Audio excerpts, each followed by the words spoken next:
What's up guys? Dah macam KA pula. Okey semua, 31 Ogos ini Malaysia akan menyambut ulang tahun kemerdekaan ke-69.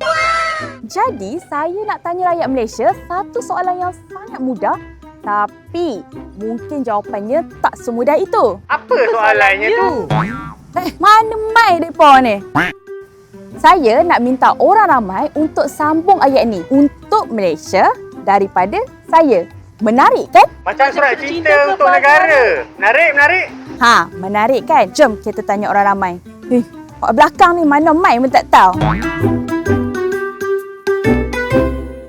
Untuk Malaysia pada saya, harap memang saya nak hidup aman dan berharmoni, tak kira apa bangsa sekalipun. Harap biarlah sampai ke generasi anak cucu. Terima kasih Malaysia. Untuk Malaysia daripada saya merupakan tempat lahir, tempat membesar dan tempat untuk mengejar cita-cita saya. Terima kasih Malaysia.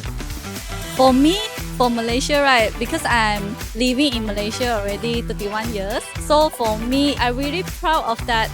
We have different religion and with different races. We still can wave the same flag. 谢谢马来西亚。 Untuk Malaysia daripada saya dan keluarga saya, terima kasih sebab jadi tanah air saya selama 42 tahun saya hidup di atas muka bumi ini, dan terima kasih jugalah atas perhatian semua rakyat, perhatian daripada pemimpin, kepada kebajikan semua rakyat Malaysia. Untuk Malaysia daripada saya. Untuk Malaysia daripada saya, bukan saja saya bangga dengan negara tapi saya sanggup menyumbang untuk negara. Terima kasih Malaysia.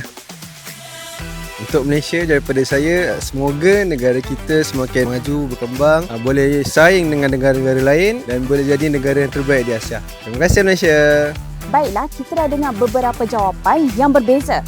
Tapi itulah Malaysia.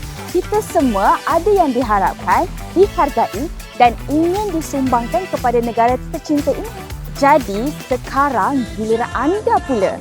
Untuk Malaysia, daripada saya, sambung ayat tu dekat ruangan komen tau. Bye. Malaysia.